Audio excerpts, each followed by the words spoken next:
আজ আমরা আকলস হিল বাক্যাংশটি শিখব। The phrase আকলস হিল means ক, a strong point খ, a weak point গ, a permanent solution ঘ, a serious idea। এটি একটি বাক্যাংশের অর্থ নির্ণয়ের প্রশ্ন। বাক্যাংশটির অর্থ বুঝতে হবে। আকলস হিল একটি ইংরেজি বাগধারা যার অর্থ দুর্বল দিক বোঝায়।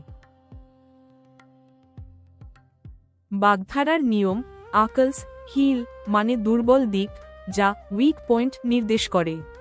খ, আ উইক পয়েন্ট। ক, আ স্ট্রং পয়েন্ট এটি শক্তিশালী দিক কিন্তু বাক্যাংশটি দুর্বলতা বোঝায়।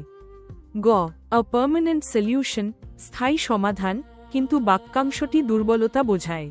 ঘ, আ সিরিয়াস আইডিয়া গুরুতর ধারণা কিন্তু বাক্যাংশটি দুর্বলতা বোঝায়। অনেকে স্ট্রং পয়েন্ট মনে করে কিন্তু আকলস হিল মানে দুর্বল দিক। অভিনয় দুর্দান্ত হলেও তার অ্যাকিলিজ হিল হল আত্মবিশ্বাসের অভাব। ব্যাখ্যা অ্যাকিলিজ হিল মানে দুর্বল দিক যা সঠিক উত্তরের সঙ্গে মিলে যায়। Try the phrase Achilles heel means ক, আ স্ট্রং পয়েন্ট খ, আ উইক পয়েন্ট গ, আ পার্মানেন্ট সলিউশন ঘ, আ সিরিয়াস আইডিয়ার উত্তর খ, আ উইক পয়েন্ট। সুতরাং সঠিক উত্তর হল খ, আ উইক পয়েন্ট।